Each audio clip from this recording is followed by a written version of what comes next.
आज हम loss, Newton's law से अब हम स्टार्ट करेंगे।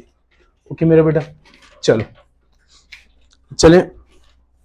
तो मेरा बेटा हम अब बात करेंगे न्यूटन्स लॉ से, और Newton's first law of motion से हम स्टार्ट करते हैं एंड देन फिर हम आगे से चलते हैं मोमेंटम की तरफ। ठीक है, तो मेरा बेटा आज हम बात करेंगे न्यूटन्स लॉ। ठीक है, Newton's first law of motion.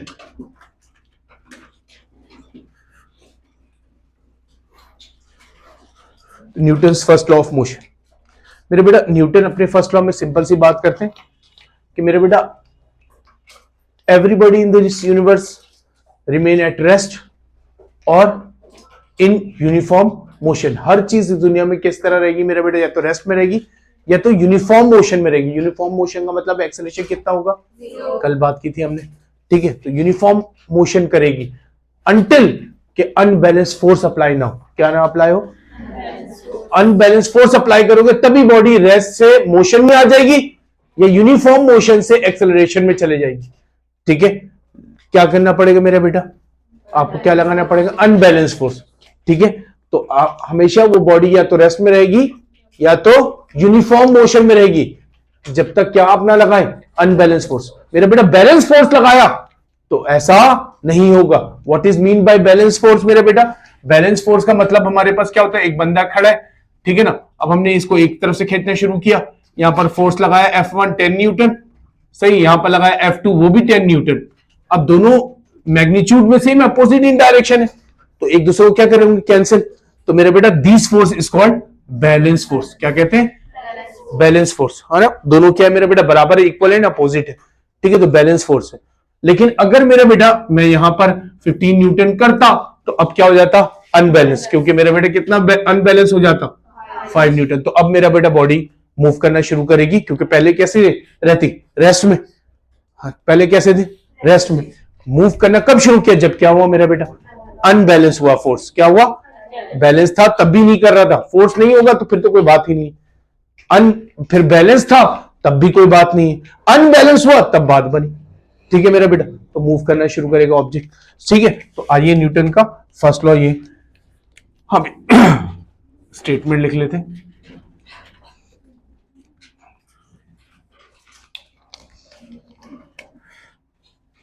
Everybody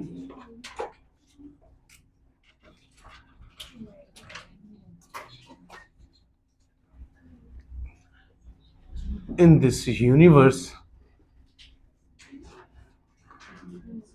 remain at rest और यूनिफॉर्म मोशन। सही, अगर मोशन में होगी तो कैसे रहेगी, यूनिफॉर्म मोशन करेगी। अंटिल, कब तक मेरा बेटा, until an unbalance force act on it. जब तक उस पर क्या ना लगे, अनबैलेंस फोर्स ना लगे, तब तक वो किस में रहेगी मेरे बेटे, या तो रेस्ट में रहेगी या तो यूनिफॉर्म मोशन। ठीक है, तो इसका मतलब यह है कि वो बॉडी क्या करेगी, अपनी हालत को मेंटेन रखेगी, है ना, या तो रेस्ट में रहेगी या तो यूनिफॉर्म मोशन करेगी। क्या कर रहे हो, ओके, हिला तो नहीं। ठीक है मेरे बेटा, तो रिमेन एट रेस्ट और मेरे बेटे यूनिफॉर्म मोशन करें अंटिल के क्या ना लगे मेरा बेटा, अनबैलेंस फोर्स ना लगे। सही, तो इसका मतलब बॉडी अपनी हालत को मेंटेन रखती है जब तक क्या ना लगे मेरा बेटा, अनबैलेंस। यहां मैंने फोर्स नहीं लिखा, ठीक है, अनबैलेंस फोर्स। ठीक है, अनबैलेंस फोर्स। तो इसका मतलब बॉडी जब अपनी हालत को मेंटेन रखती है मेरे बेटा, इसीलिए इस कैरेक्टरिस्टिक्स को कुछ और बोलते हैं हम, क्या, इनर्शिया। तो बॉडी की वो कैरेक्टरिस्टिक्स जो उसकी हालत को मेंटेन रखे, है ना, यानी कि उसको रेस्ट में रहने में हेल्प करती या तो यूनिफॉर्म मोशन में रहने में हेल्प करती। तो वो कैरेक्टरिस्टिक्स जो बॉडी को उसकी हालत को मेंटेन करने में हेल्प करती है, उसको क्या बोलते हैं मेरा बेटा, इनर्शिया, है ना। इनर्शिया मेरा बेटा बेसिकली किस पे डिपेंड करता है, मास पे। किस पे डिपेंड करता है, जितना हायर मास होगा उतना ज्यादा क्या होगा, इनर्शिया। समझ रहे हो ना। ठीक है मेरे बेटा, तो कोई चीज रेस्ट में, अगर लेट सपोज करो मेरे बेटा, अगर हमारे पास कोई एक तरफ पेन है एक तरफ लैपटॉप है, तो अब मेरा बेटा पेन लाइट है, लैपटॉप भारी, तो मुझे अगर लैपटॉप को रेस्ट से मोशन में लाना तो ज्यादा फोर्स लगाना पड़ेगा एज कंपेयर टू पेन। क्यों मेरे बेटा? पेन का मास क्या है? कम। लैपटॉप का मास क्या है? इसी तरह हमने एक एग्जांपल ली थी क्लास में कि हमारे पास क्या होता है मेरे बेटा, दो बंदे बैठे, एक का वजन ज्यादा है, एक का वजन, अब मैं एक को खींच के उठाना चाहता हूं, कौन आसानी से उठ जाएगा? जिसका मास क्या होगा मेरा बेटा? कम। इसका मतलब हुआ जिसका मास कम है वो अपनी हालत को बेहतर मेंटेन नहीं कर पाता, जिसका मास ज्यादा है वो हालत को ज्यादा बेहतर मेंटेन कर पा रहा है, यानी कि अपने रेस्ट के स्टेट को ज्यादा बेहतर मेंटेन कर पा रहा है। इसका मतलब मास ज्यादा तो हमारे पास इनर्शिया भी क्या है? तो मेरे बेटा वो कैरेक्टरिस्टिक्स बॉडी की जो उसकी हालत को मेंटेन करता है, दैट इज कॉल्ड इनर्शिया। समझिए? तो मेरे बेटा inertia it is the property of a body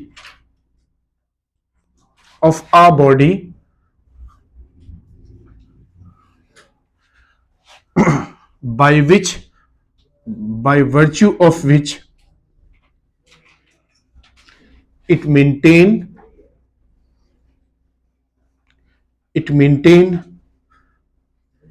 the state of क्या मेरे बेटा? रेस्ट और यूनिफॉर्म मोशन। अपने यूनिफॉर्म मोशन को भी मेंटेन रखे, या रेस्ट की हालत में हो तो रेस्ट को मेंटेन रखे, रेस्ट में था तो रेस्ट में को मेंटेन रखे, यूनिफॉर्म मोशन में था तो यूनिफॉर्म में मोशन में रहे। तो वो जो कैरेक्टरिस्टिक्स है बॉडी की जो उसको यूनिफॉर्म मोशन रखने में हेल्प करती है, उस कैरेक्टरिस्टिक्स को मेरा बेटा बोलते हैं इनर्शिया। सही? तो जितना ज्यादा मास होगा उतना ज्यादा मेरा बेटा इनर्शिया। समझ गए? और एग्जांपल लेते हैं।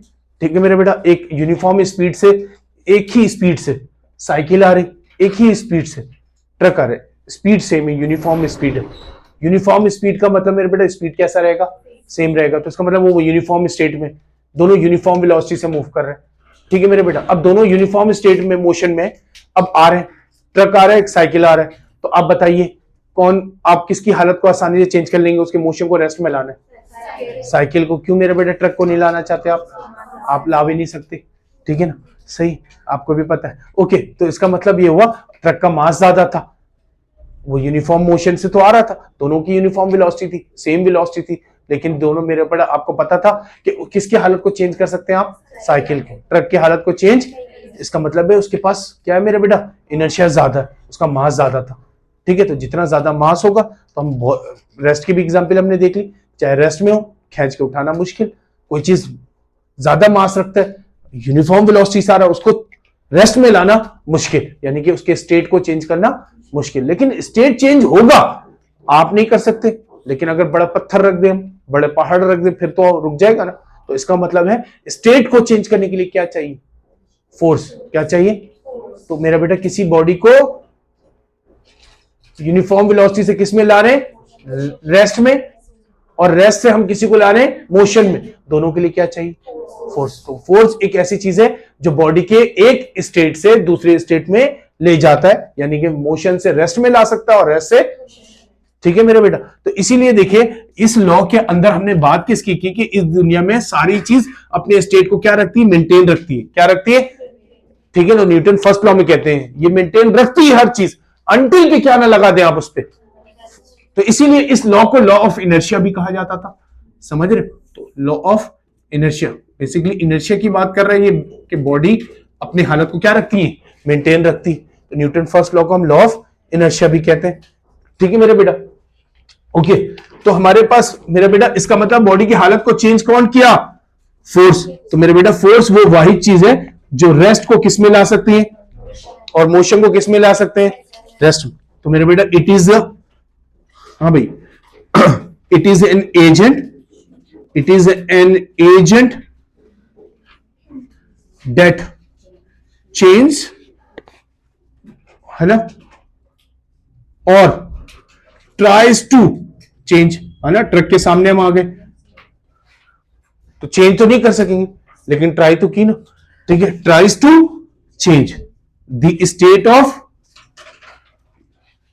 ऑफ रेस्ट और यूनिफॉर्म मोशन। तो चेंज नहीं कर सके, लेकिन कोशिश तो की, तो जरूरी नहीं चेंज कर ले फोर्स लगाकर। ठीक है, यूनिफॉर्म मोशन। तो ऐसा नहीं कि सोचेगा कि फोर्स लगेगा तो स्टेट लाजमी चेंज होना चाहिए। अब मैं दीवार को धक्का मार रहा हूं रात भर, है ना, तो फोर्स तो लगा रहा हूं, लेकिन दीवार थोड़ी चलने लग जाएगी, उसकी हालत कैसी रहेगी मेरे बेटा, रेस्ट। तो इसका मतलब चेंज या ट्राइज टू चेंज, दोनों चलेगा। ठीक है, क्लियर है मेरा बेटा? ओके। तो फोर्स वो वही चीज है जो बॉडी की हालत को चेंज कर सकता है या चेंज करने की कोशिश करता है, तो इसीलिए इसको वो एजेंट कहते हैं दैट चेंज और tries to change the state of rest और यूनिफॉर्म मोशन। अगर अनटिल कि आपने एक अनबैलेंस फोर्स अप्लाई कर लिया, जैसे हमने बात की, यहां पहले क्या था, फोर्स बैलेंस, बाद में क्या हुआ, अनबैलेंस, कितना 5 न्यूटन अनबैलेंस हो गया। तो मेरे बेटा जैसे ही अनबैलेंस फोर्स अप्लाई होगा तो न्यूटन सेकंड लॉ बोलते हैं आप। ठीक है, अब न्यूटन अपने सेकंड लॉ पे आ जाते हैं कि भाई अनबैलेंस फोर्स आ चुका है, अप्लाई हो चुका है, तो मेरा बेटा बॉडी अब लाजमी एक्सेलरेट करेगी। क्या करेगी? ना यूनिफॉर्म रेस्ट या यूनिफॉर्म मोशन करेगी, ना ही रेस्ट में रहेगी। क्या करेगी? तो न्यूटन अपने सेकंड लॉ में क्या कहते हैं कि जब अनबैलेंस फोर्स लग जाएगा तो बॉडी एक्सेलरेट करेगी। किस डायरेक्शन में? जिस डायरेक्शन में अनबैलेंस फोर्स होगा। तो यहां पर हमने देखा कि मेरे बेटा किस साइड पे, राइट साइड पे हमारे पास क्या है, अनबैलेंस फोर्स है, तो बॉडी एक्सेलरेट भी किस तरफ करेगी, राइट साइड। ठीक है, तो इसका मतलब ये न्यूटन अपने लॉ में कहे कि बेटा रेस्ट में था या यूनिफॉर्म मोशन में था, अनबैलेंस फोर्स अप्लाई करोगे बॉडी एक्सेलरेट करेगी in the direction of force, जिस तरफ अनबैलेंस फोर्स होगा। ठीक है ना, लेकिन जो एक्सेलरेशन की मैग्नीट्यूड है वो डिपेंड करती है दो चीजों पे। एक चीज मेरा बेटा कितना, किस चीज पे? एक्सेलरेशन का मैग्नीट्यूड दो चीजों पे डिपेंड करता है, एक फोर्स, दूसरा मास। ठीक है ना, तो डायरेक्टली प्रोपोर्शनल किससे? फोर्स से, और इनवर्सली प्रोपोर्शनल किससे? जितना ज्यादा फोर्स होगा उतना तेज एक्सेलरेट करेगा। ठीक है, और जितना वजनी चीज होगी उसको एक्सेलरेट करवाना उतना मुश्किल होगा। तो इसका मतलब ये हुआ कि मास बढ़ेगा तो एक्सेलरेशन अचीव करना क्या हो जाएगा मेरा बेटा, मुश्किल। ठीक है, तो न्यूटन जैसे ही अनबैलेंस फोर्स की बात आती है तो Newton second law of motion, Newton's second law of motion.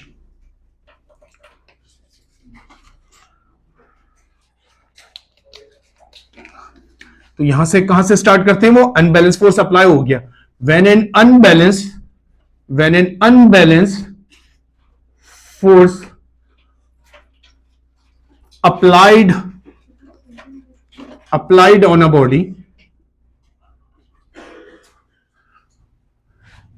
a body, it will accelerate in the direction of क्या मेरा बेटा, फोर्स। वो एक्सेलरेट करेगा किस डायरेक्शन में? अनबैलेंस फोर्स के, विच इज, जो कि, हाँ भाई, which is directly proportional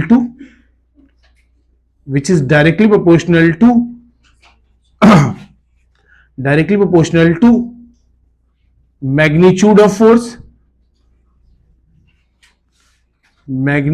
force,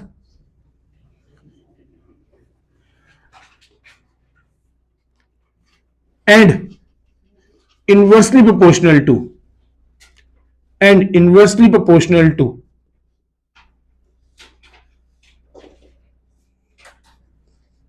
किससे इनवर्सली प्रोपोर्शनल है मेरा बेटा? To the mass of the body.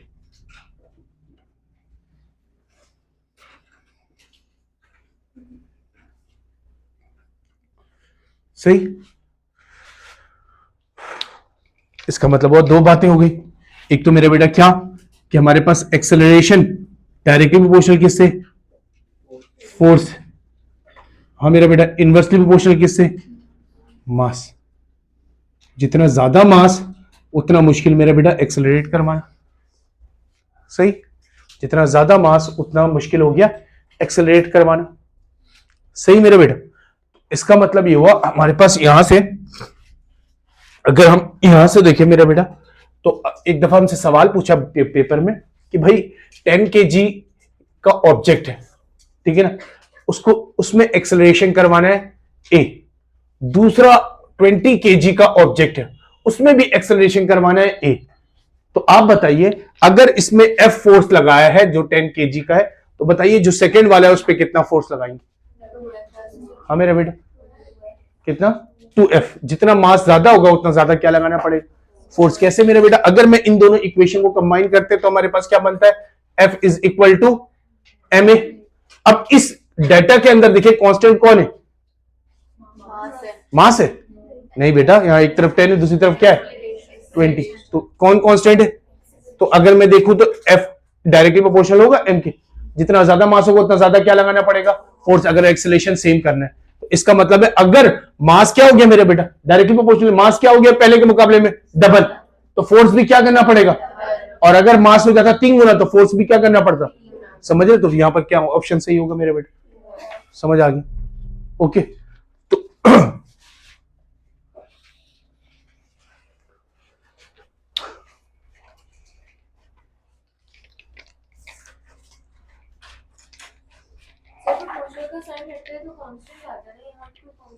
Constant आएगा, k इज इक्वल टू 1 होगा।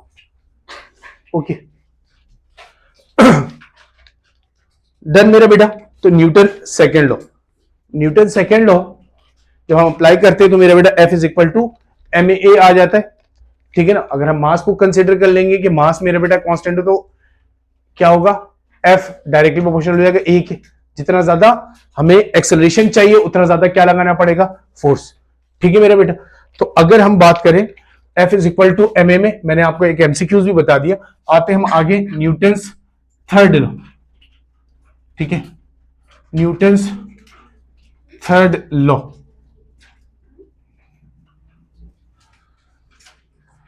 न्यूटन्स थर्ड लॉ, हाँ भाई, न्यूटन्स थर्ड लॉ में क्या कहते हैं मेरा बेटा, टू एवरी एक्शन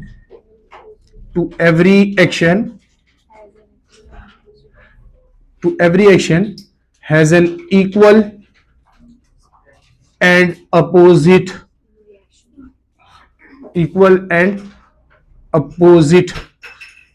रिएक्शन। सही, इक्वल एंड अपोजिट रिएक्शन, सही। तो ये इससे हमें पता चलता है मेरे बेटा, हमने जब अप्लाई किया था मोमेंटम वाला केस, तो याद करो हमने क्या किया कि दो बॉडी है आपस में टकरा रही, एक भले मास में ज्यादा एक भले मास में कम। तो मेरे बेटा दो बॉडी टकराई, ठीक है, एक का मास m1 दूसरे का मास m2, एक का नाम a एक का नाम b, सही, a और b, ठीक है। तो चाहे a b पे फोर्स लगाए, हम लिखते थे F A B, force applied by a on to b, सही है। चाहे b a पे लगाए तो हम लिखते थे फोर्स अप्लाइड बाय, कौन लगा रहा, b, किस पे लगा रहा, a पे, force applied by b on to a। तो मेरे बेटा इक्वल इन मैग्नीट्यूड होता है ना, दोनों क्या होते हैं, इक्वल इन। तो एफ ए बी और एफ बी ए आपस में क्या होते हैं, बराबर, लेकिन दोनों आपस में कैसे, तो इसीलिए क्या आता है यहां पर, तो मेरा बेटा ये हमारे पास माइनस साइन है, ठीक है। तो चाहे बड़ा हो बॉल, एक दूसरा साइज में छोटा है, लेकिन मेरे बेटा दोनों आपस में फोर्स कैसे लगाएंगे, इक्वल और अपोजिट, इक्वल और, that is called Newton's third law. तो एक दफा हमसे सवाल पूछा कि भाई स्विमिंग इज पॉसिबल, स्विमिंग क्यों पॉसिबल हो पाता है, कौन से लॉ से, न्यूटन थर्ड लॉ। मेरे बेटा आप एक्शन करते हैं उसके जरिए मेरे बेटा आपके बॉडी पे क्या आ रहा है, रिएक्शन, ठीक है। तो swimming is possible because of Newton third law, ठीक है।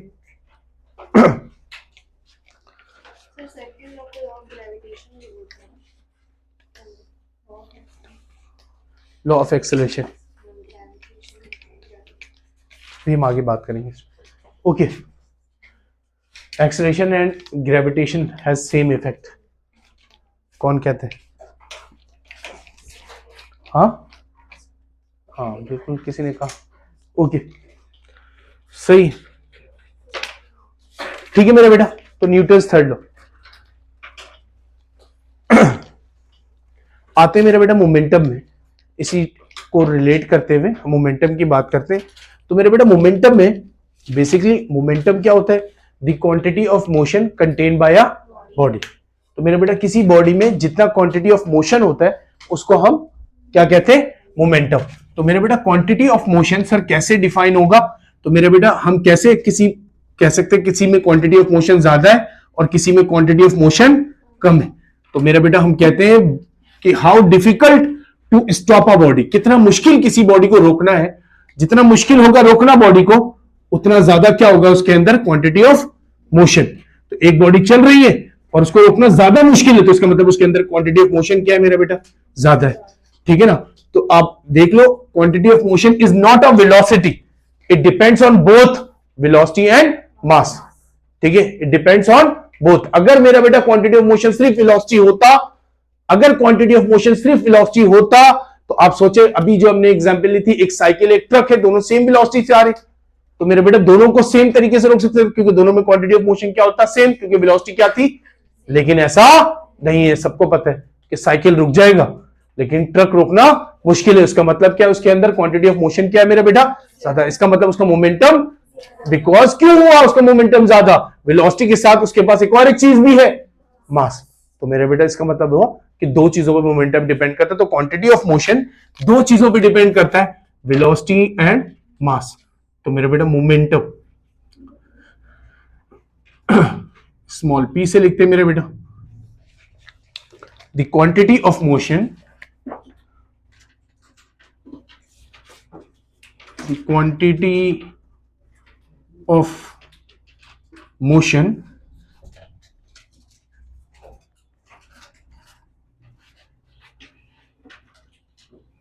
contained by a body is known as momentum। सही। तो मेरे बेटा मोमेंटम डिपेंड्स और किस, हाँ भाई, momentum depends mass and velocity both. Momentum depends mass and velocity.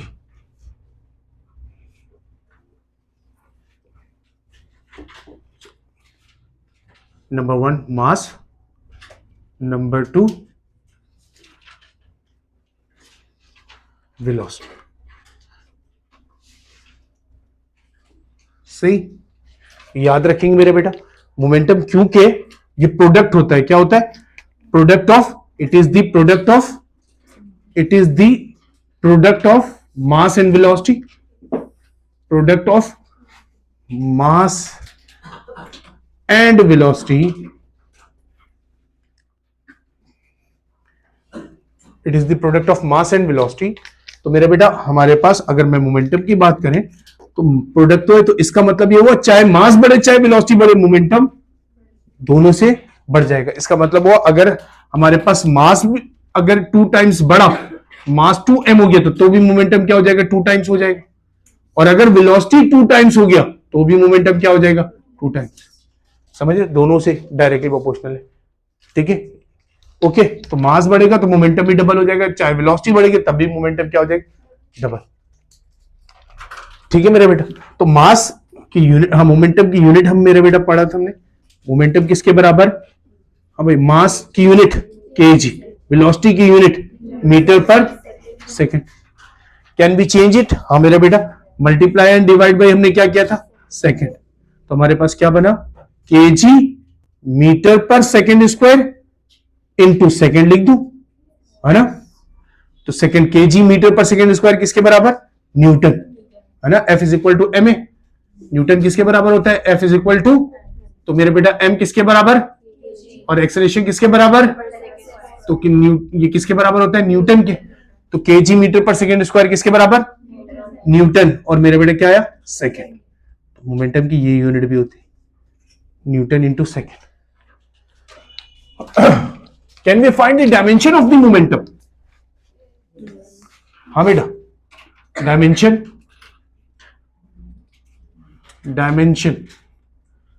Find कर सकते हैं कैसे मेरा बेटा, डायमेंशन किसके बराबर मेरे बेटा, हाँ भाई m into we.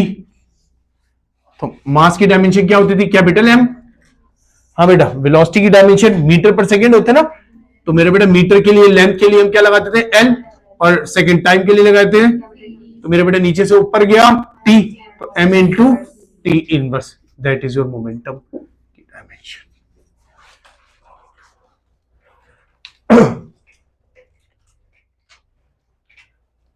Dimension of moment, you have to find it each and every quantity moment, sorry dimension, कोशिश करना है हर क्वांटिटी की डायमेंशन, खासतौर पे एमडी गाइड वाले फाइंड करें कि दो मोमेंट डायमेंशंस पूछे जाते हैं पेपर में, ठीक है, तो आपको निकालना आना चाहिए हर क्वांटिटी के साथ साथ डायमेंशन।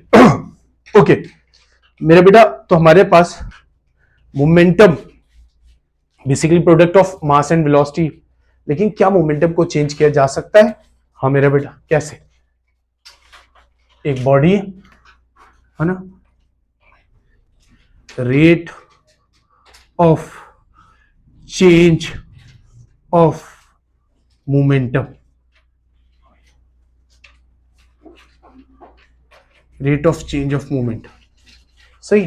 तो rate of change of momentum basically मेरा बेटा, अगर एक ऑब्जेक्ट हम कंसीडर करें कि मेरा बेटा इसका मास हम ले लेते हैं, लेट्स सपोज एक ऑब्जेक्ट है जिसके मास को हम ले ले मेरा बेटा m is equal to 1 kg, और ये इनिशियल वेलोसिटी से मूव कर रहा था, लेट्स सपोज v1 से 10 मीटर पर सेकेंड से, सही। अब मेरे बेटा मैंने इस पे क्या लगाया, ये चल रहा था जमीन पे, ठीक है, इस तरीके से एक ही वेलोसिटी से चल रहा था। अब इसके वेलोसिटी को तब्दील करूं, मास को तो तब्दील नहीं कर सकता मैं, बॉल है ना, चलते ही जा रहे जमीन पे, मास को तो तब्दील नहीं कर सकता मैं, इसकी वेलोसिटी को तब्दील कर सकता हूं, तो क्या चेंज हो जाएगा मेरे बेटा? मोमेंटम। तो मोमेंटम को चेंज करने के लिए वेलोसिटी, और वेलोसिटी सर अगर एक ही वेलोसिटी से चल रही तो वेलोसिटी चेंज करना है, वेलोसिटी चेंज करने का मतलब है सर आप चाह रहे हैं एक्सेलरेट करना, और एक्सेलरेट करना चाहे तो न्यूटन कहते हैं कि जब भी एक्सेलरेट करना पड़ेगा तो क्या लगाना पड़ेगा? फोर्स। क्या लगाना पड़ेगा? फोर्स। फोर्स लगाना पड़ेगा। तो मेरा बेटा क्या लगाना पड़ेगा? फोर्स। जैसे ही फोर्स लगाओगे इसकी वेलोसिटी क्या हो जाएगी? चेंज। तो इसका मतलब मोमेंटम चेंज करना था तो मास तब्दील नहीं कर सकते थे आप, क्या चेंज किया मेरा बेटा? वेलोसिटी। वेलोसिटी चेंज करना था तो इसका मतलब यह है कि आप एक्सेलरेट करना चाहते हैं बॉडी को, और एक्सेलरेट करवाने के लिए हमेशा क्या लगाना पड़ेगा? फोर्स। तो इसका मतलब ये हुआ मेरा बेटा, ये ऑब्जेक्ट एक वेलोसिटी में इसमें तब्दीली आ गई, मास जाहिर सी बात है बॉल सेम है तो मास को तब्दील करना पॉसिबल नहीं है, तो मेरा बेटा वेलोसिटी हमारे पास, लेट सपोज कर लो मैंने 20 मीटर पर सेकेंड ले ली, समझ गए मेरे, ठीक है ना। लेट सपोज ये वैल्यू भी लिख लेते हैं 5 न्यूटन है, ठीक है, और ये वेलोसिटी में जो भी चेंज आया, लेट सपोज इमेजिन कर लेते हैं 1 सेकेंड में आया, ठीक है, सही, 1 सेकेंड में चेंज आया। ओके, अब आपसे सवाल है मेरा बेटा, ठीक है ना, सेम बॉल है, ठीक है, सेम वेलोसिटी से चल रही, आपसे एक सवाल है, तो सेम बॉल है, सेम वेलोसिटी से चल रहे, ठीक है ना, 1 kg है, सेम वेलोसिटी से चल रहा था शुरू में 10 मीटर पर सेकेंड से, अब दोबारा से मैंने फोर्स भी वही लगाया लेकिन फोर्स की वैल्यू बदल दी, 10 न्यूटन कर दिया। What do you think after 1 second? What do you think after 1 second its velocity will be equal to 20 meter per second or greater than 20 meter per second? 1 second के बाद क्या होना चाहिए? What do you think? इस body में अब क्या होना चाहिए? इसकी वेलोसिटी 20 से ज्यादा होगी या 20 से कम होगी या 20 के बराबर होगी? मेरा बेटा फोर्स क्या है? ज्यादा है, तो वेलोसिटी भी क्या हो जाएगी? आप खुद सोचो ना, एक को हल्का सा धक्का मारा, एक को जोर से धक्का मारा, है ना, तो जितना ज्यादा फोर्स लगाओगे उतना ज्यादा तेज एक्सेलरेट करेगा, न्यूटन फर्स्ट लॉ में कह रहे, सॉरी सेकंड लॉ में कह रहे, ठीक है, कि जितना ज्यादा मैग्नीट्यूड ऑफ फोर्स होगा उतना तेज एक्सेलरेट करेगा, और एक्सेलरेट तेज करेगा तो वेलोसिटी भी जल्दी चेंज होगी, तो इसका मतलब ये हुआ इसकी वेलोसिटी ज्यादा तेजी से चेंज होगी। सर क्यों मेरा बेटा? यहां पर फोर्स क्या हो चुका? ज्यादा, क्योंकि न्यूटन अपने लॉ में कहते हैं कि एक्सेलरेशन और फोर्स आपस में कैसे डायरेक्टली प्रोपोर्शनल, और एक्सेलरेशन ज्यादा होगा तो वेलोसिटी भी तेज चेंज होगी, तो इसका मतलब है 1 सेकंड के अंदर यहां कम वेलोसिटी चेंज होगी, यहां पर ज्यादा वेलोसिटी चेंज होगी, सही। तो इसका मतलब ये हुआ सर जो भी वैल्यू हो वेलोसिटी की 20 से बड़ा, है ना, जो भी हमें नहीं वैल्यू पता लेकिन 20 से बड़ा, इसका मतलब मोमेंटम में चेंज आता है, इसके साथ साथ मेरे बेटा फोर्स की वजह से, जितना ज्यादा मैग्नीट्यूड ऑफ फोर्स होगा उतना ज्यादा मोमेंटम में चेंज आएगा। कैसे मेरा बेटा चेंज कैसे निकालते हैं? इनिशियल मोमेंटम यहां क्या बनेगा? इनिशियल मोमेंटम हम बना रहे हैं सर, तो हम बनाएंगे m इंटू v1, सही, और फाइनल मोमेंटम आप बोलेंगे तो सर हम बना लेंगे m इंटू v2, सही मेरा बेटा। तो m तो दोनों के लिए मास तो सेम था सर, तो हमारे पास मोमेंटम क्या बना मेरा बेटा? यहां पर मल्टीप्लाई करेंगे तो 1 multiply by 10 is equal to क्या बना? 10 न्यूटन इंटू सेकेंड, और मेरे बेटा यहां पर 1 इंटू कितना हुआ 20, हाँ मेरे बेटा न्यूटन इंटू सेकेंड।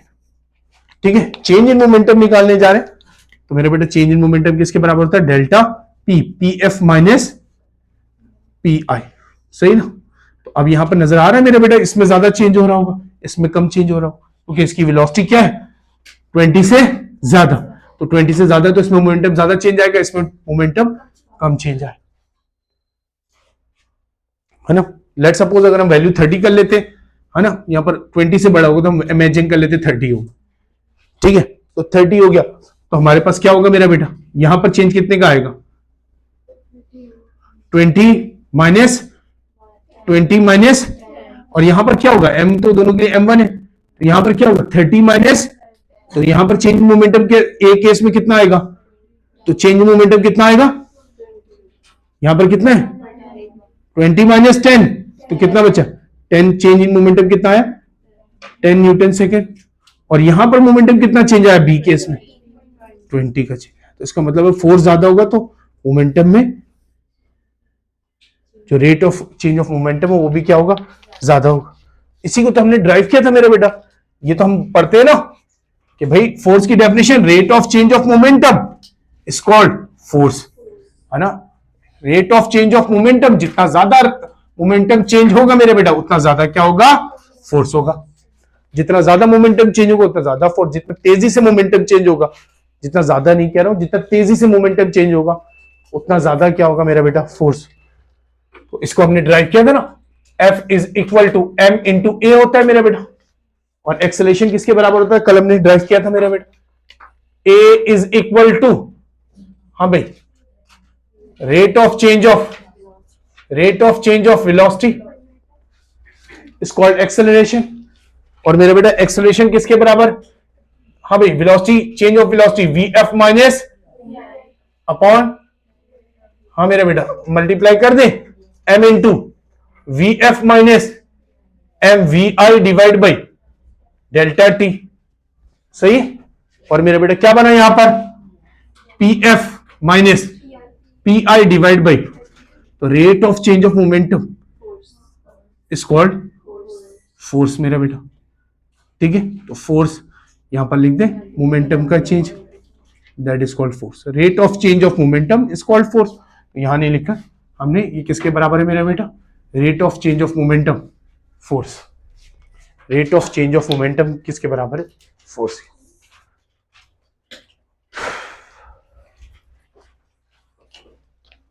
एक टर्म मेरा बेटा, तो जितना तेजी से मोमेंटम चेंज हो रहा है उतना ज्यादा क्या मेरा बेटा, फोर्स, तो rate of change of momentum is called force. तो we can drive this equation from here, ठीक है ना।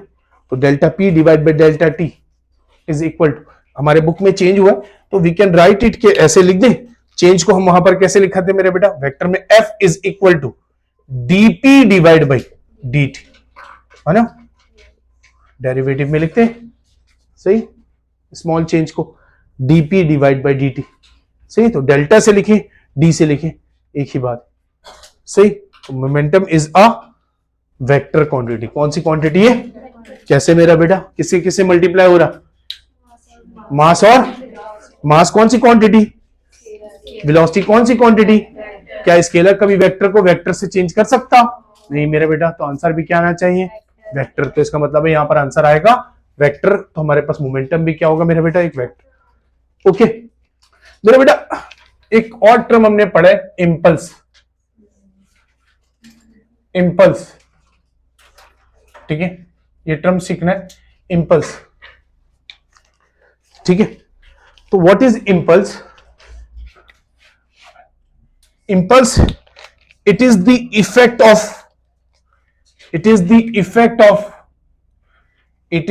effect of force।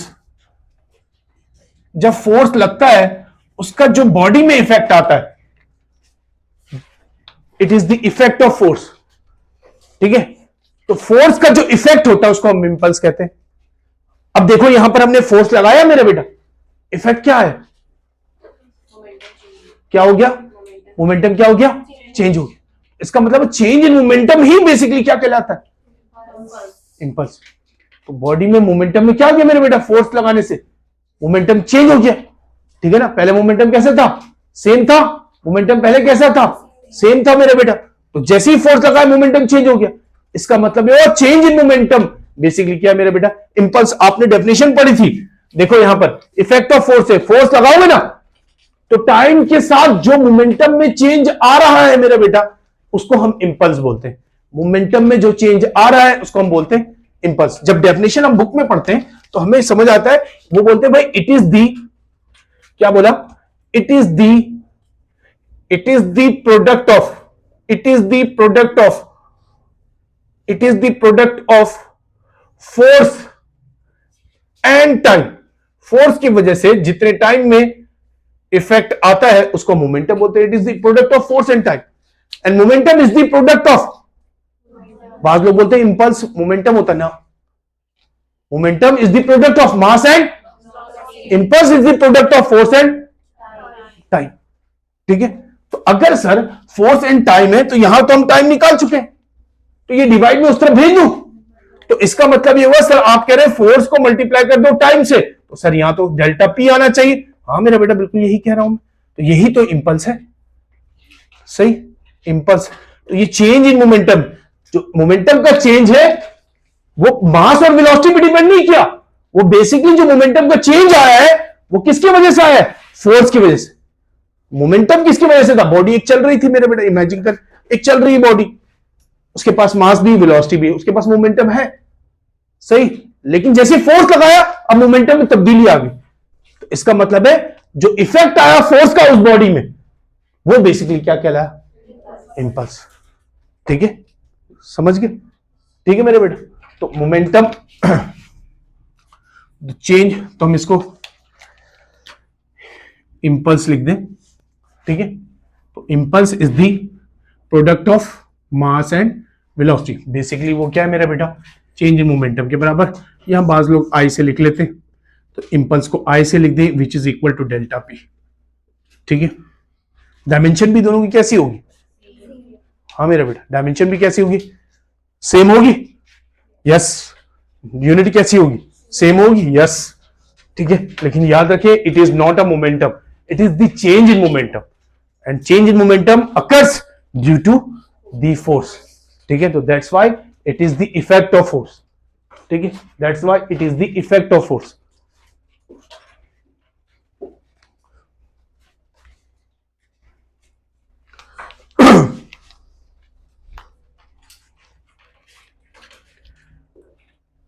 डन मेरा बेटा, क्लियर है मेरी बात, ओके। आखिरी पार्ट पढ़ते हैं फिर एमसीक्यूज में चलेंगे, ठीक है। तो आते मेरे बेटा law of conservation of movement, ठीक है, law of conservation of movement.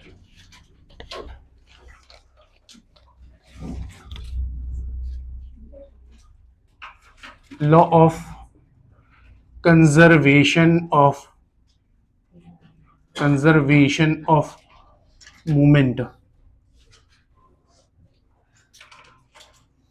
Law of conservation of movement, ठीक है। Law of conservation of momentum मेरा बेटा, हमारे पास हमने कहा था एक आइसोलेटेड सिस्टम में, what is mean by isolated system, जिसमें केमिस्ट्री में बोल रहे हो, फिजिक्स पढ़ने, हाँ आइसोलेटेड सिस्टम, आइसोलेटेड सिस्टम, मास और हीट बोल, आइसोलेटेड सिस्टम जिसमें मेरा बेटा कोई एक्सटर्नल फोर्स ना हो, there is no external force, no external force, कोई बाहर का फोर्स ना हो, ठीक है, there is no external force. तो ऐसे सिस्टम में, एक ऐसा सिस्टम जिसके अंदर कोई दो बॉडी एग्जिस्ट कर रही, तो वो दोनों एक दूसरे पे फोर्स लगा सकते, लेकिन तीसरा कोई नहीं आएगा, एक्सटर्नल बाहर का कोई नहीं आएगा।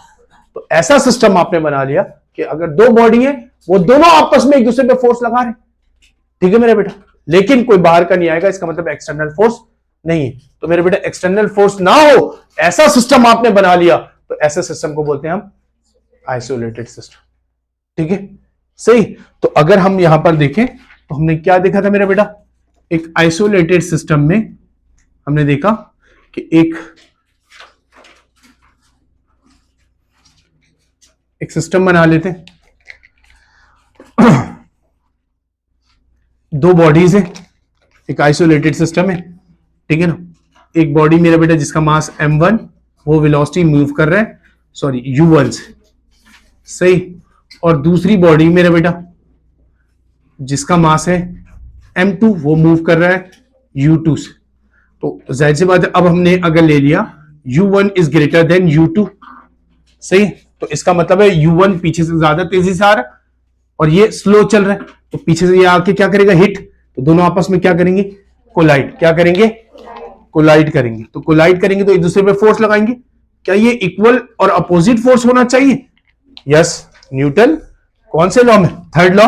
तो मेरा बेटा ये जिसमें इसने लगाया, जितना इसने इस पे लगाया, तो चाहे हम एफ ए बी कह दें, एफ बी ए कह दें, दोनों क्या होंगे, सेम होंगे, है ना। लेकिन दोनों कैसे होंगे मेरे बेटा, अपोजिट डायरेक्शन।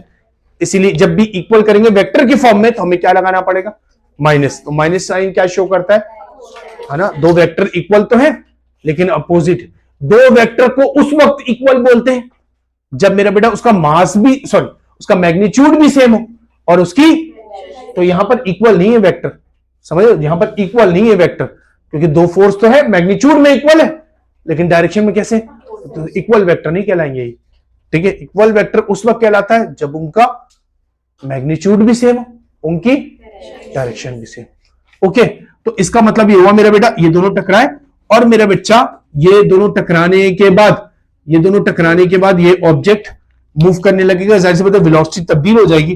तो इसकी वेलोसिटी को हमने ले लिया, u1 था तो इसकी वेलोसिटी को क्या कह दिया, v1, और मेरा बेटा u2 था तो हमने क्या कह दिया, v2। मास दोनों का कैसा रहेगा, सेम। तो इसका मतलब टोटल मोमेंटम बिफोर कोलिजन और total momentum after collision. Conserve कोई चीज हो तो कंजर्व का मतलब ही क्या होता है मेरा बेटा, चेंज नहीं हो रहा। कौन से चेंज नहीं हो रहा, मोमेंटम, ठीक है। तो बिफोर कोलिजन और आफ्टर कोलिजन उनका मोमेंटम कैसा रह रहा है, सेम। तो टोटल मोमेंटम बिफोर कोलिजन निकाले, हाँ भाई बिफोर कोलिजन, हाँ भाई total momentum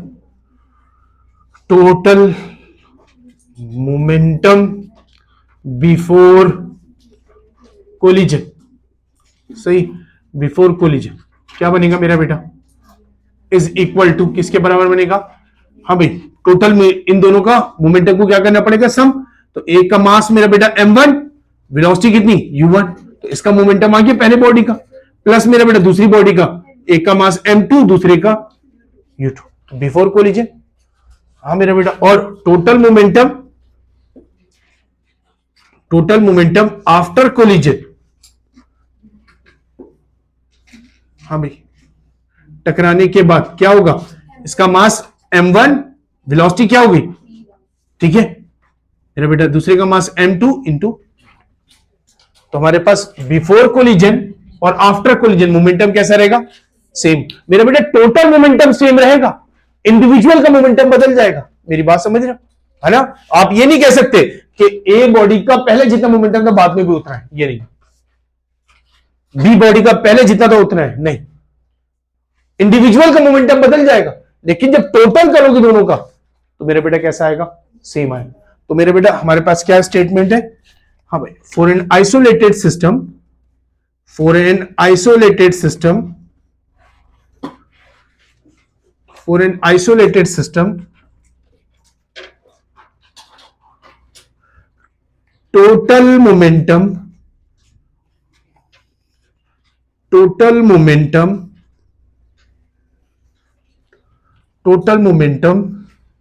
before and after collision कैसा रहेगा मेरा बेटा, रिमेन सेम।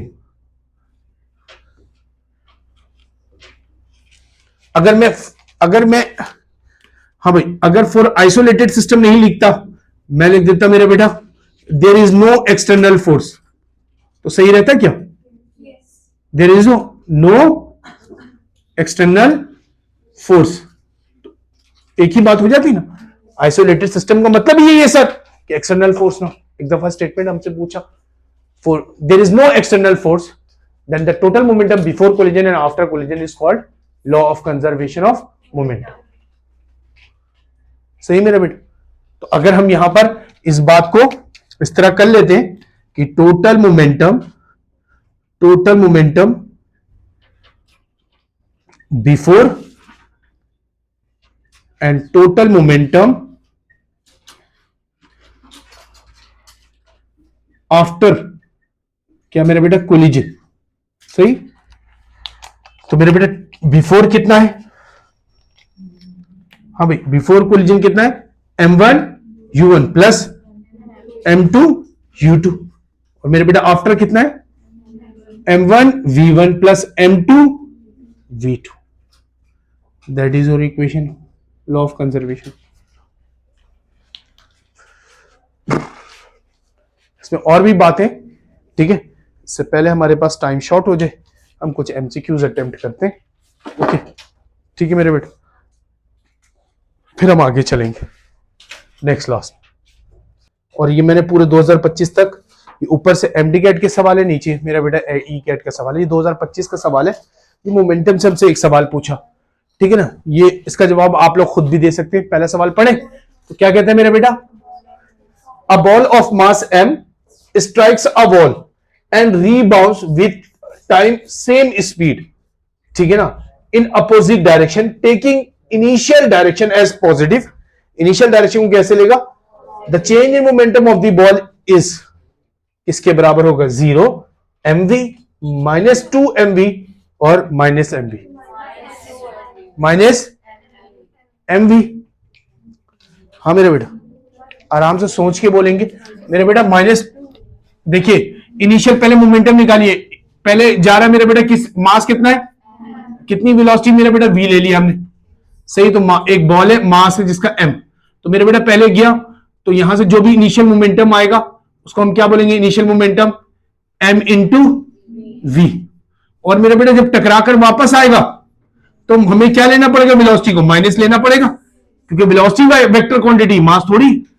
तो डायरेक्शन चेंज हो गई, तो मेरे बेटा टकरा के वापस आ रहा बॉल। तो अब फाइनल मोमेंटम निकालूंगा तो किसके बराबर होगा मेरा बेटा, मास मल्टीप्लाई बाई माइनस वेलोसिटी। मेरा बेटा मास कैसा रहेगा, सेम वेलोसिटी से वापस आ रहा कह रहे, तो एक दफा एम भी होगा, एक दफा। अब मेरा बेटा चेंज इन मोमेंटम बोला ना, अभी हम निकालने आता है हमें change in momentum. Change momentum किसके बराबर था मेरा बेटा, delta P is equal to P F minus, है ना, फाइनल मोमेंटम माइनस फाइनल कितना है, हाँ भाई टकराने के बाद, minus M into V, minus मेरा बेटा इनिशियल मोमेंटम कितना है, एम इंटू वी। तो मेरा बेटा माइनस एम वी, और ये भी क्या हो गया, माइनस एम इंटू वी। तो मेरा बेटा minus 2m, that is the change in moment. सही। तो ऑप्शन नंबर मेरा बेटा सी सही।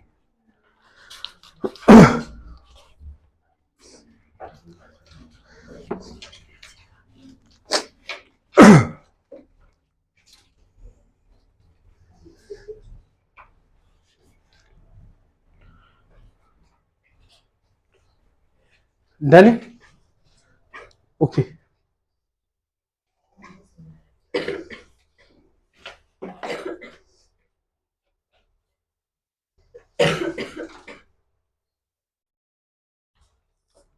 डन मेरा बेटा, साफ करें, ओके चलो।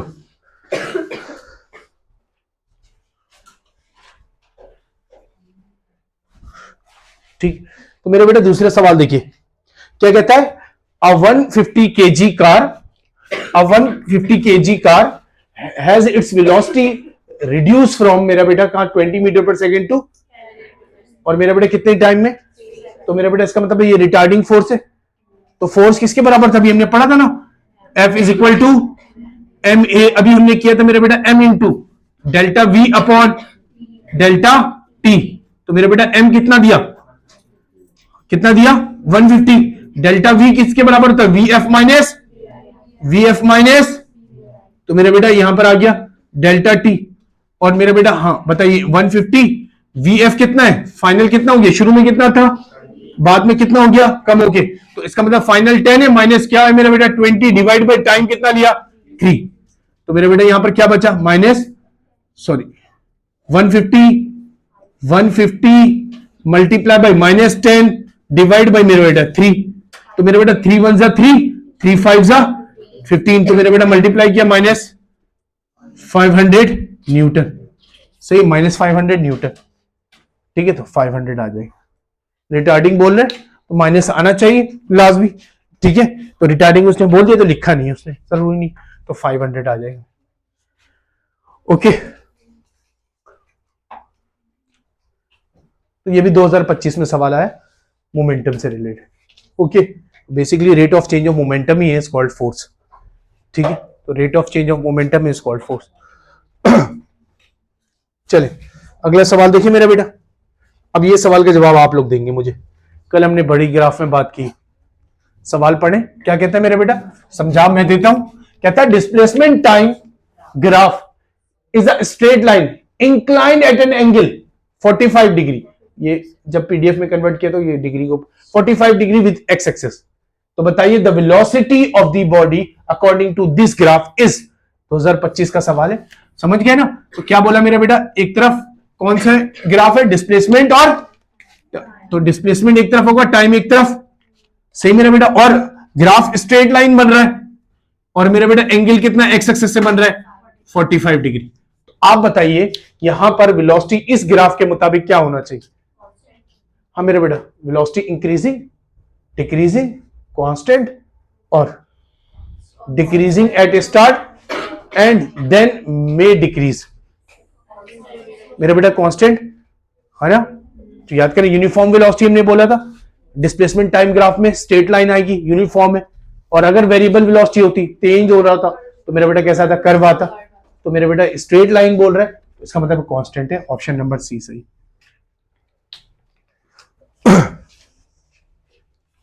डन है, ओके। ये भी मेरा बेटा 2025 का सवाल, साफ कर दूं, ओके चले।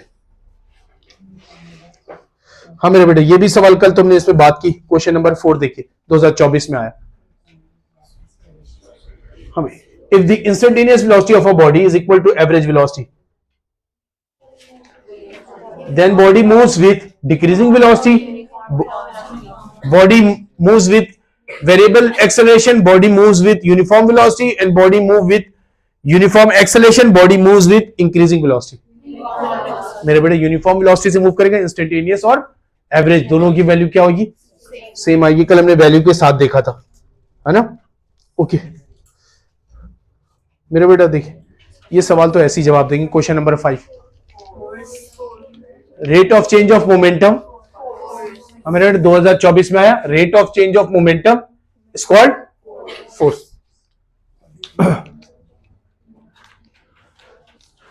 अभी क्वेश्चन नंबर 6 नहीं करेंगे, हाँ बेटा, इनमें क्वेश्चन नंबर 7 देखेंगे।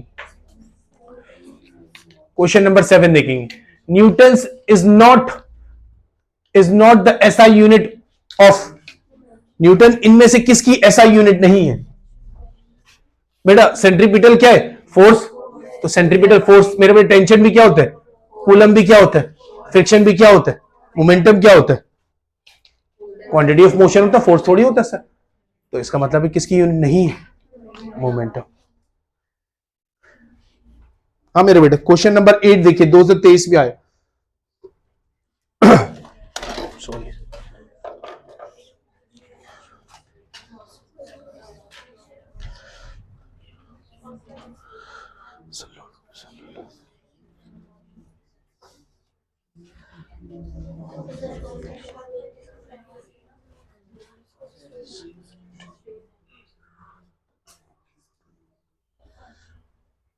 हाँ भाई, क्या बना ऑप्शन नंबर, मेरे बेटा हमसे क्या बोला, velocity time graph is plotted, velocity time graph is plotted in a moving particle showing the straight line. Velocity time का ग्राफ है और कैसा शो कर रहा है मेरा बेटा, वेलोसिटी एक तरफ, टाइम एक तरफ, और स्ट्रेट लाइन। तो बॉडी कैसे चल रही होगी, कांस्टेंट वेलोसिटी से, कांस्टेंट एक्सेलरेशन से। अगर डिस्प्लेसमेंट टाइम ग्राफ होता तो कांस्टेंट डिस्प्लेसमेंट और टाइम से क्या बनता है, वेलोसिटी बनती, तो वहां पर कांस्टेंट वेलोसिटी होती, और वेलोसिटी और टाइम से क्या बनता है, एक्सेलरेशन, तो कांस्टेंट कौन होगा, एक्सेलरेशन। ठीक है, तो वेलोसिटी टाइम ग्राफ है मेरा बेटा। तो आपसे बोल रहा है particle has constant acceleration, particle has never turn around, particle has zero displacement, and car that is stationary, ठीक है मेरे बेटा, तो ऑप्शन नंबर कौन सा सही है? ऐसा ये ऑप्शन है ऐसे दिए कि वैसे ही पकड़ा जाए। ठीक है, ठीक है, तो कोई आते क्वेश्चन नंबर 17 करेंगे। 17, हाँ मेरे बेटे क्वेश्चन नंबर 17 देखेंगे। क्वेश्चन नंबर 17, ये क्वेश्चन नंबर 17, क्वेश्चन नंबर 17 क्या कहते हैं? Law of conservation of momentum state that if there is no external force applied on a system then total momentum of that system remain कैसा रहेगा? constant। अच्छा, दूसरा बोला there is an external force applied on a system then total momentum of the system of that system remain कैसा रहेगा? और if there is no external force applied on the system then total momentum of that system keeps changing। तो option number आपसे दिया है A B C, ये option इनमें से कौन से तीनों सही है? नहीं मेरा बेटा, कौन सा सही है? ए, तो ऑप्शन नंबर ए सही, वन ओनली, सिर्फ पहला स्टेटमेंट सही। ओके, कभी कभार ऐसा भी होता है कि एक से ज्यादा स्टेटमेंट सही होता। डन है मेरा बेटा? ओके, एमसीक्यू नंबर देखेंगे 24।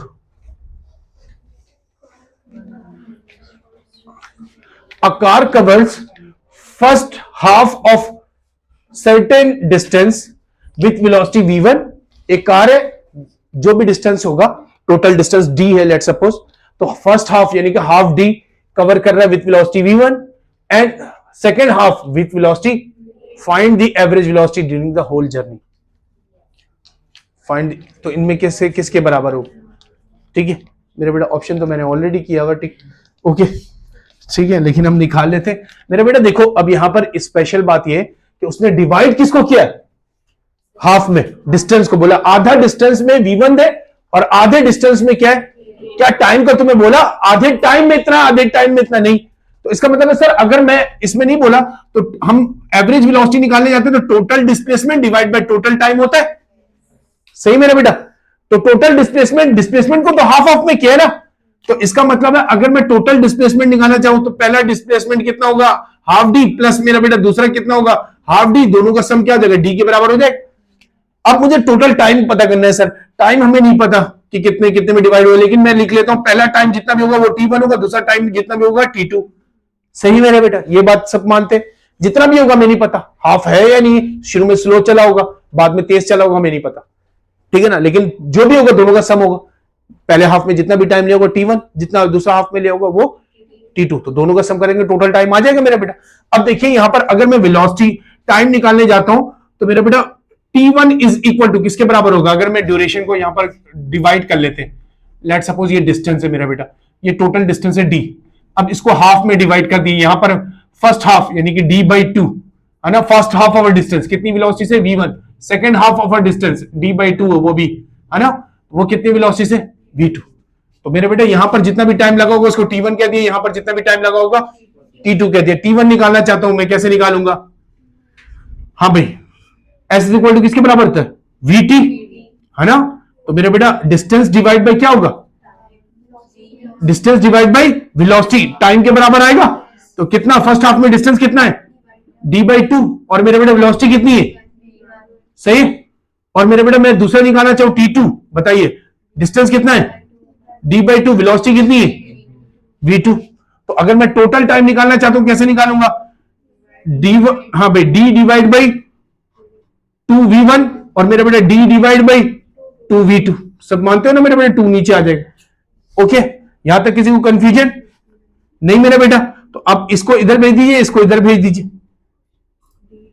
क्या होगा? हाँ भाई कितना हो जाएगा? d, चलो मैं पूरा करके दिखा दे। चलो भाई dv2 प्लस मेरा बेटा dv1 और नीचे दोनों आपस में क्या हो जाएंगे? मल्टीप्लाई। तो 2 तो कुछ भी नहीं किया तो 2 वैसे ही रहेगा मेरा बेटा, दोनों तरफ 2 था तो बैलेंस रहेगा v1 और v2। मेरा बेटा ये आ गया टोटल टाइम। सही। अब मेरा बेटा इसमें कुछ कॉमन आ रहा है क्या? ऊपर d कॉमन आ रहा है ना, v1 plus v2 divide by मेरा बेटा मैं लिख दूं 2 डिवाइड बाई v1 इंटू, अब मेरे बेटा मेरे पास देखिए ऊपर ये किसके बराबर है? Average velocity. Average velocity total displacement divide by total time, तो half d plus half d कितने के बराबर? डी के बराबर हो गया। और मेरे बेटा टोटल टाइम किसके बराबर है? यहां पर आपने निकाल लिया हाँ भाई, टोटल टाइम किसके बराबर है? टी, हाँ भाई सॉरी टी नहीं, D, D V1, V1 plus V2 divide by 2 V1 into V2। मेरा बेटा डी से डी, मेरा बेटा ये देखिए कौन से फ्लो में, फर्स्ट सेकंड थर्ड, तो कहां चला गया? तो V1 V2 divide by V1 plus V2, that is your average flow. देखिए ये इक्वेशन लगाया मैंने बेटा, total displacement by total time. जब इक्वल टाइम में कवर करता है ना, अगर टाइम बोलता हाफ हाफ है, और सुनो मेरे बेटा, अगर यहां पर बोलता हाफ टाइम में V1 है और हाफ टाइम में V2 है, तो फिर सिंपल है average velocity V1 plus V2 divide by 2, ये आंसर आता। अगर तुम ये फॉर्मूला भी लगाओगे, ये मेथड भी लगाओगे, तब भी यही आए। ठीक है, आपको हाफ हाफ टाइम में कर दिया, ठीक है, हाफ हाफ टाइम में कर दिया तो हमारे पास, लेकिन यहां पर क्या किया, हाफ किसको कर दिया? डिस्टेंस को।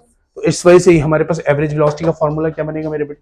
2V1 into V2 divide by V1 plus V2। 2009 का क्वेश्चन है ये, ठीक है, MTCAT।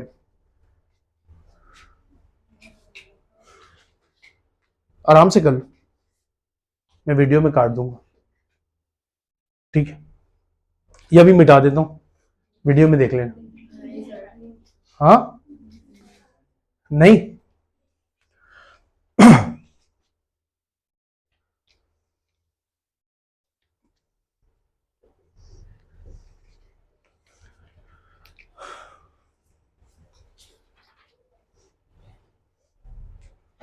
ये एवरेज वेलोसिटी ना, यहां से चल रहा है टोटल डिस्टेंस। ओके,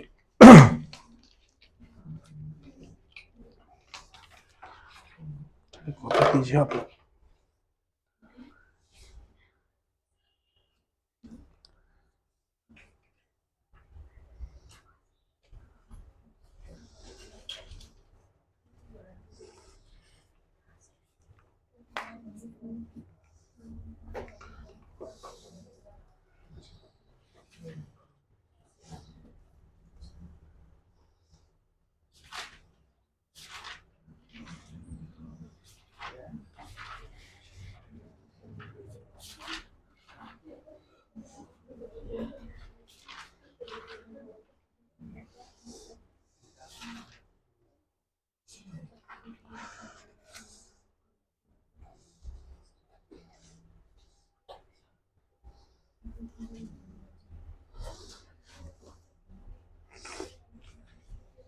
डन, चले, चलो मेरे बेटे।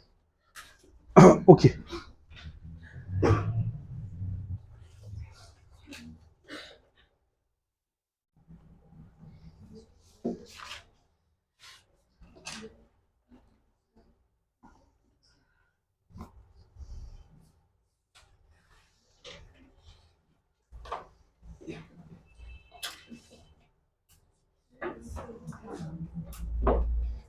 हाँ मेरे बेटे क्वेश्चन नंबर 42 पढ़िए जरा।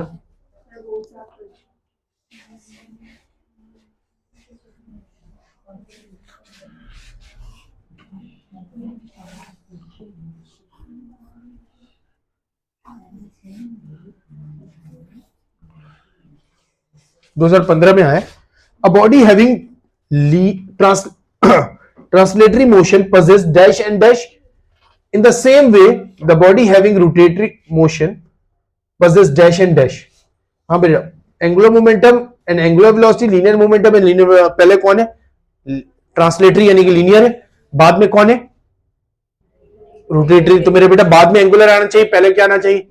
तो अभी पहले ऑप्शन में पहले किसको बोला? दूसरा आते मेरे बेटा linear velocity, linear momentum, angular velocity, angular momentum, ये सही लग रहा है। ओके, नीचे आते लीनियर वेलोसिटी, एंगुलर मोमेंटम नहीं है ना, डैश एंड डैश, तो इसका मतलब दोनों लीनियर पहले आना चाहिए। तो बी वाला सही है, सी वाला सही नहीं है, क्योंकि पहले लीनियर आ रहा, फिर बाद में एंगुलर, फिर लीनियर, फिर एंगुलर नहीं, और तीसरा वाला तो सही हो ही नहीं सकता, पहले कौन आ रहा है? एंगुलर। तो इसका मतलब ये है कि कौन सा सही है मेरा बेटा? बी। इसी तरह क्वेश्चन नंबर, ये दोबारा पहले आ चुका है, क्वेश्चन नंबर 36 भी है ये, ठीक है ना, ऊपर मैंने दिखाया नहीं, ये देखो, ये कौन से साल में आया था? 2014, ठीक है, 2014, 2015, 2014 दोनों में, ठीक है। आगे चलते हैं।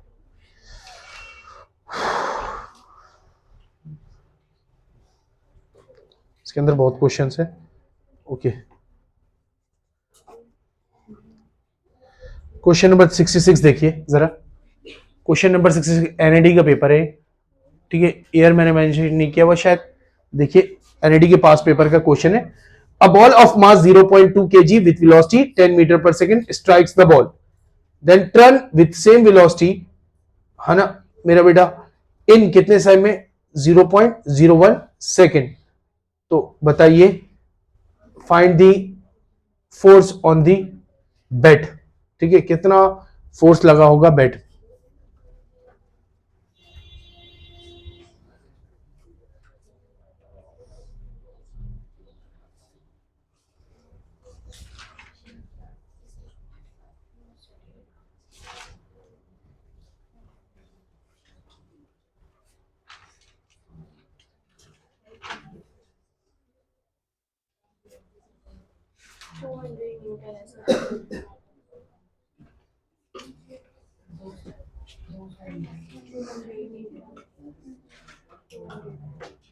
कितना आ रहा है मेरा बेटा? 200 आ रहा है। Rate of change of momentum निकाल लिया। ओके मेरा बेटा, फोर्स के बराबर है। क्वेश्चन नंबर देखिए 69। अगला क्वेश्चन देखिए 69, ठीक है। Question number 69, dimension of linear momentum अभी निकाला था हमने, कौन सा ऑप्शन सही? ml, option number A. ये भी एनएडी के पास पेपर है मेरे बेटा। इसके नीचे 70 देखिए,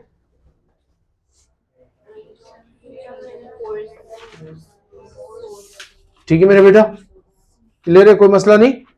ओके नीचे चलिए, क्वेश्चन नंबर 72 देखिए, सेम है। नीचे आ जाइए, डायमेंशन निकालिए 73 में फोर्स का। सर जल्दी से निकाल के दिखाइए, किसके बराबर था फोर्स? अभी हमने देखा था ना, F is equal to M into a मेरा बेटा। तो M की डायमेंशन क्या होगी? कैपिटल M, और इसकी यूनिट क्या होती है? मीटर पर सेकेंड।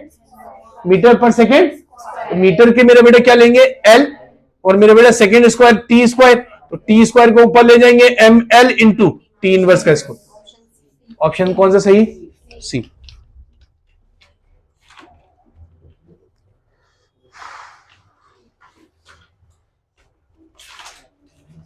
क्वेश्चन नंबर देखिए 75।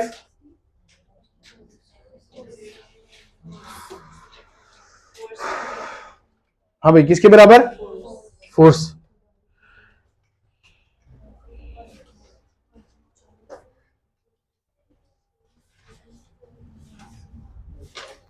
क्वेश्चन नंबर देखिए 79,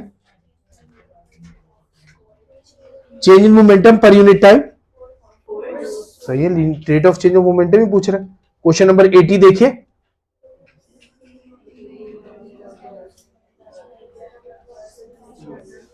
the area under the curve velocity time graph. हाँ क्या होगा? एक्सेलेरेशन होगा। अबे गधे हो तुम लोग, पढ़े। एरिया अंडर द कर्व बोला है, कल बताया था मैंने। सही, बड़ा खुशी हुई है ना। अब्बा के अलावा किसी ने नहीं बोला था ना, चलो मैंने बोल दिया, खैर कोई बात। ओके मेरा बेटा, क्या होगा? Distance. Area under the curve है, जल्दबाजी नहीं करना, जज्बाती नहीं हो जाना पेपर में आसान क्वेश्चन देख के, ठीक है।